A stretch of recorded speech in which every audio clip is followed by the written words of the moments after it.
اللہ تعالیٰ نے ارشاد فرمایا وَنَفْسٍ وَمَا سَوَّاهَا فَأَلْهَمَهَا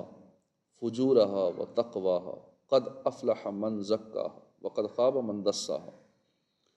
اور جان کی اور اس کی جس نے اسے ٹھیک بنایا، پھر اس کی نافرمانی اور اس کی پرہیزگاری کی سمجھ اس کے دل میں ڈالی، بے شک جس نے نفس کو پاک کر لیا وہ کامیاب ہوگا، اور بے شک جس نے نفس کو گناہوں میں چھپا دیا وہ ناکام ہوگا۔ اس کی تفسیر میں لکھا ہے کہ اللہ تعالیٰ نے انسان کو پیدا کیا،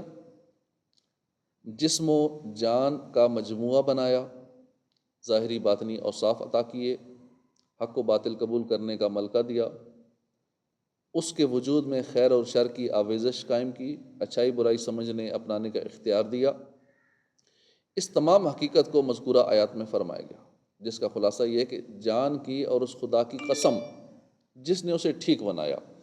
اور اسے کثیر قوتیں عطا فرمائیں، جیسے بولنے کی قوت اللہ نے دی، سننے کی، دیکھنے کی قوت ہے، نیز فکر و خیال ہے، علم و فہم کی صلاحیت عطا فرمائی، پھر اس کے دل میں نافرمانی اور پرہیزگاری کی صلاحیت اور بنیاد ڈالی، اچھائی برائی نیکی گناہ سے اسے باخبر کر دیا۔ اس صلاحیت اور اختیار کے بعد وہ شخص جس نے اپنے نفس کو برائیوں سے پاک کر لیا وہ یقیناً کامیاب ہو گیا، جبکہ جس نے اپنے نفس کو گناہوں میں مشغول کر کے معاصی کی ظلمتوں میں چھپا دیا وہ ناکام ہو گیا۔ ہمارے یہاں کامیابی ناکامی کا معیار اور ہے، اللہ کے ہاں معیار اور ہے، اور جو رب فرما رہا ہے کامیابی یہ ہے ناکامی یہ ہے، اصل وہی ہے کامیابی اور ناکامی۔ حضرت عبداللہ بن عباس رضی اللہ عنہما سے مروی ہے کہ جب رسول اللہ صلی اللہ علیہ وسلم تلاوت کرتے ہوئے ان آیات پر پہنچتے تو رک جاتے، پھر فرماتے اللہم آت نفسی تقومہا تقواہا وزکیہا انت خیر من زکاہا انت ولیہا ومولاہا، اے اللہ میرے نفس کو تقوی عطا فرما، اس کو پاکیزہ کر، تو سب سے بہتر پاک کرنے والا ہے، تو ہی اس کا ولی اور مولا ہے۔ نفس انسان کا وہ دشمن ہے کہ جس کا نقصان شیطان سے بھی زیادہ ہے، بلکہ خود شیطان کو گمراہ کرنے والی چیز بھی اس کا نفس تھا۔ نفس کی آرزوئیں بے لگام اور خواہشیں بے شمار ہیں، یہ خواہشات بڑھتے بڑھتے اس حد تک پہنچ جاتی ہیں کہ بندگان نفس کے لیے ان کا نفس بمنزلہ خدا بن جاتا ہے، اور بندہ اس کی ہر خواہش پر عمل کر کے خود کو ہلاکت میں ڈال دیتا ہے۔ ایسے لوگوں کا انجام یہ ہوتا ہے کہ ان کے کانوں اور دلوں پر مہر لگ جاتی ہے، ان کی آنکھوں پر پردہ پڑ جاتا ہے، جس کی وجہ سے ہدایت اور نصیحت ان پہ اثر ہی نہیں کرتی اور حق کا راستہ دکھائی نہیں دیتا۔ اسی صورتحال کو قرآن پاک میں بیان کیا گیا ہے، افرأیت من اتخذ الہہ ہواہ واضلہ اللہ علی علم وختم علی سمعہ وقلبہ وجعل علی بصرہ غشاوۃ فمن یہدیہ من بعد اللہ افلا تذکرون، بھلا دیکھو تو وہ جس نے اپنی خواہش کو اپنا خدا بنا لیا اور اللہ نے اسے علم کے باوجود گمراہ کر دیا، اور اس کے کان دل پر مہر لگا دی، اس کی آنکھوں پر پردہ ڈال دیا، تو اللہ کے بعد اسے کون راہ دکھائے گا؟ تو کیا تم نصیحت حاصل نہیں کرتے؟ نفس کی ان ہلاکت خیز کارستانیوں کی وجہ سے اللہ نے قرآن مجید میں بار بار اس کی طرف سے متنبہ کیا ہے۔ چنانچہ حضرت یوسف علیہ السلام کی زبان مبارک سے یہ حقیقت یوں تعلیم فرمائی، وما ابرئ نفسی ان النفس لامارۃ بالسوء الا ما رحم ربی ان ربی غفور رحیم، اور میں اپنے نفس کو بے قصور نہیں بتاتا، بے شک نفس تو برائی کا بڑا حکم دینے والا ہے، مگر جس پر میرا رب رحم کرے، بے شک میرا رب بخشنے والا مہربان ہے۔ برائیوں کی طرف دعوت دینے والے نفس کو کہتے ہیں نفس امارہ، نفس امارہ یہ برائیوں کی طرف دعوت دیتا ہے، اور اس کا سب سے جو بڑا ہتھیار ہے وہ ہے خواہشات کا جال، جس میں انسان کو الجھا دیتا ہے اور بندے کو لذتوں کا اسیر بنا دیتا ہے۔ بندہ پھر ان آسانیوں، ان موج مستیوں، آسائشوں، سہولتوں کے بغیر رہ ہی نہیں سکتا، اس کا تصور ہی اسے پریشان کر دیتا ہے، ایسا الجھا دیتا ہے لذتوں کے اندر، لذتوں کا اسیر بنا دیتا ہے، غلام بنا دیتا ہے لذتوں کا۔ بندہ نکلنے کی کوشش ہی نہیں کرتا پھر اس کمفرٹ زون سے، اسے نہ خدا یاد رہتا ہے نہ آخرت۔ اس لیے اللہ نے خواہش نفس کی تباہ کاریاں بکثرت بیان فرمائی ہیں، اور نفس کے پیچھے چلنے سے بار بار اللہ پاک نے معنی فرمایا ہے، اور فرمایا کہ اور نفس کی خواہش کے پیچھے نہ چلنا، ورنہ وہ تجھے اللہ کی راہ سے بہکا دے گی۔ بے شک وہ جو اللہ کی راہ سے بہکتے ہیں ان کے لیے سخت عذاب ہے، اس بنا پر کہ انہوں نے حساب کے دن کو بھلا دیا۔ بلکہ ایسے لوگوں سے بھی دور رہنے کا حکم دیا ہے جو نفسانی خواہشات کا شکار ہیں، جو خدا کو بھولے ہوئے ہیں، ایسے بندوں سے بھی دور رہنا چاہیے۔ فرمایا کہ اس کی بات نہ مان جس کا دل ہم نے اپنی یاد سے غافل کر دیا اور وہ اپنی خواہش کے پیچھے چلا اور اس کا کام حد سے گزر گیا۔ نبی رحمت صلی اللہ علیہ وسلم نے ہلاک کرنے والی چیزوں میں نفس کو شمار کیا ہے۔ فرمایا کہ 3 چیزیں ہلاکت میں ڈالنے والی ہیں، وہ بخل جس کی اطاعت کی جائے، کنجوسی، نیک کام میں خرچ نہ کرنا، اللہ کی راہ میں خرچ نہ کرنا، بخیل ہونا، کنجوس ہونا، وہ نفسانی خواہشات جن کی پیروی کی جائے، آدمی کا اپنے آپ کو اچھا سمجھنا۔ اب یہ تینوں چیزیں ہی آج کل دیکھنے میں آتا ہے، تقریباً اکثر لوگوں میں پائی جاتی ہیں۔ یہ بخل بھی پایا جاتا ہے، اللہ کی راہ میں خرچ کرو لیکن وہ دل نہیں کرتا، بڑی مشکل سے تھوڑا بہت اگر دیتے بھی ہیں، تو بھی چند لوگ ہیں، تعداد بہت کم ہوتی ہے۔ نفسانی خواہش کی تو فوراً پیروی کی، جو دل آیا بس وہ کرنا ہے، جو دل آیا کھانے کا تو وہ کھانے کھانے۔ پھر اپنے آپ کو اچھا سمجھنا، ہر بندہ کسی کو تھوڑا سا برا بھلا کہہ دو چیک کرنے کے لیے راستے میں جاتے جاتے، دیکھو اس کا کیا حال ہو جائے گا۔ جتنا بھی برا ہوگا اس کو برا کہیں گے تو آگے لڑے گا، لڑائی پہ آ جائے گا، گولیاں چل جائیں گی، زخمی ہو جائیں گے۔ وہ ہر بندہ ہی سمجھتا ہے میں اچھا، مجھ سے اچھا تو ہے ہی کوئی نہیں۔ یہ پتہ تب لگتا ہے جب کوئی برا کہے دو، کئی کہتے ہیں میں عاجز، میں فقیر، میں کمینہ، میں اگر وہ کہہ دے نا کمینے بات سنے ذرا، اس کے بعد پتہ لگے گا کہ زبان سے جو کہہ رہا ہے وہ دل کے ساتھ کہہ رہا ہے، تائید زبان اور دل میچ کر رہے ہیں یا نہیں۔ تو بعض چیزیں صرف زبان کی نوک تک ہوتی ہیں، اندر سے کچھ ہم ہوتے ہیں، باہر سے زبان سے کچھ بول رہے ہوتے ہیں، حقیر فقیر بول رہے ہوتے ہیں۔ اور حقیر فقیر کو اگر واقعی حقیر سمجھا جائے تھوڑا چیک کرنے کے لیے ہی، تو اسی ٹائم پھر اندر کی چیز باہر نکل آتی ہے کہ نہیں میں اصل میں یہ ہوں، یہ تو میں ویسے ہی اوپر اوپر سے کہہ رہا تھا۔ تو آدمی کا اپنے آپ کو اچھا سمجھنا، میں اچھا، میرا مشورہ اچھا، جو میں سوچتا ہوں وہ اچھا، جو میں کہوں وہی مانا جائے، تو میں ہر حوالے سے میں ہی اچھا، تو یہ بات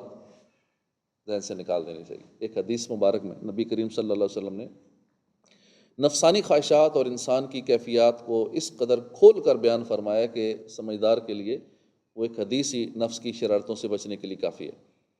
رسول کریم صلی اللہ علیہ وسلم نے فرمایا کہ جب اللہ نے جنت پیدا کی تو حضرت جبرائیل علیہ السلام سے فرمایا جاؤ اسے دیکھو۔ وہ گئے، جنت دیکھی، جنت میں جو موجود نعمتیں تھیں وہ دیکھیں، پھر واپس آئے، عرض کی یا رب تیری عزت کی قسم، جو اس کے بارے میں سنے گا وہ اس میں داخل ہوگا، یعنی ضرور کوشش کرے گا جنت میں داخل ہونے کی، ایسی سی نعمتیں ہیں۔ پھر اللہ پاک نے جنت کو مشقتوں سے ڈانپ دیا،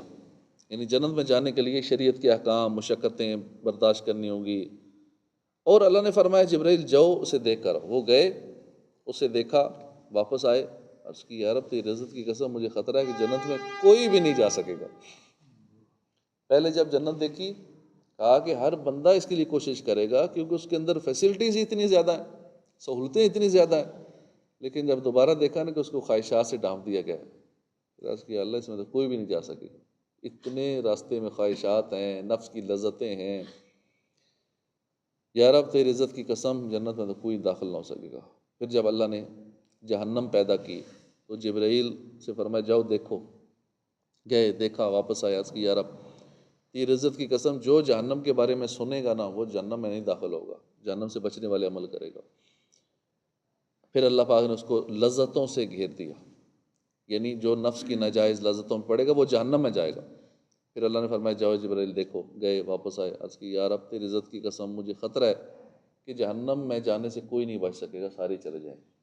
کیونکہ اتنا آسان راستہ ہے جہنم میں جانا، اتنا ایزی ہے، لذتیں، مزہ ہی مزہ ہے، لذتیں ہی لذتیں ہیں، اور لذتوں والے راستے بنا زیادہ چلتا ہے۔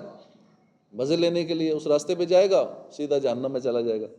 دنیا میں بدکاری سے بچے گا تو آخرت میں جنت میں جائے گا نا، دنیا میں مزے لے گا تو آخرت میں سیدھا جہنم۔ تو جہنم کے اطراف میں سارے مزے ہی مزے ہیں، لذتیں ہیں، لذتوں سے گھیر دیا گیا ہے، اور جو جنت ہے اس تک پہنچنے کے لیے لذتیں نہیں ہیں، مشکل راستے ہیں، نفس کا الٹ کرنا پڑتا ہے، نفس کی مخالفت کرنی پڑتی ہے۔ تو اللہ نے جنت جیسی عظیم جگہ میں داخلہ خواہشات نفسانی سے بچنے پر موقوف کیا ہے، اور جہنم میں داخل ہونے سے نجات بھی خواہشات سے بچنے ہی پر موقوف رکھی گئی، لہٰذا خدا کی بارگاہ میں کامیابی کا حصول نفس کو برائیوں سے پاک کرنے میں ہے، جبکہ نفس کو گناہوں میں چھپا دینا، خواہشات کو بے لگام چھوڑ دینا ہلاکت اور ناکامی کا راستہ ہے۔ اللہ پاک ہمیں جہنم سے بچائے۔ نفس کی منمانی کے خلاف کرنا چاہیے، نفس کی ماننی نہیں چاہیے۔ نفس کی اکثر خواہشات بری ہوتی ہیں، ان سے نفس کو روکنا، اور اتنا روکنا کہ نفس گناہ سے روکنے کا عادی ہو جائے۔ یعنی یہ نفس سے لڑائی ہماری مسلسل جاری رہنی چاہیے، ایسا نہیں کہ اب میں جیت گیا ہوں اب بے فکر ہو جاؤں، نہ یہ مرتے دم تک لڑائی جاری ہے، یہ جنگ جاری ہے۔ کبھی یہ نہیں سوچنا اب میں جیت چکا ہوں اب میں ایزی ہو جاؤں، ایزی ہرگز نہیں ہونا۔ تو نفس کو روکنا ہے، اتنا روکنا ہے کہ وہ عادی ہو جائے گناہوں سے رکنے کا۔ نبی کریم صلی اللہ علیہ وسلم کی اطاعت اور اتباع کرنا زندگی کا ترجیحی عمل بن جائے، اسی سے ایمان کامل ہوتا ہے، آخرت میں کامیابی نصیب ہوتی ہے۔ حضور نے فرمایا تم میں سے کوئی اس وقت تک مومن نہیں ہو سکتا جب تک اس کی خواہش میرے لائے ہوئے دین کے تابع نہ ہو جائے۔ جو اللہ اور اس کے رسول کی اطاعت کرے، اللہ سے ڈرے، اس کی نافرمانی سے ڈرے، تو یہی لوگ کامیاب ہیں۔ عبادات کی پابندی نفس کے دبانے اور اسے مغلوب کرنے ہی کی صورتیں ہیں کہ نفس منع کرتا ہے نماز سے، جو بندہ نماز پڑھنے آتا ہے سمجھو نفس کی مخالفت کر رہا ہے۔ روزے رکھنا، نفس نہیں چاہتا روزے رکھے جائیں، کتنا مشکل ہے، کبھی نیت کو کرتا بھی ہے کہ ہر پیر کو رکھ لوں گا، اور پھر رہ جاتا ہے، یوں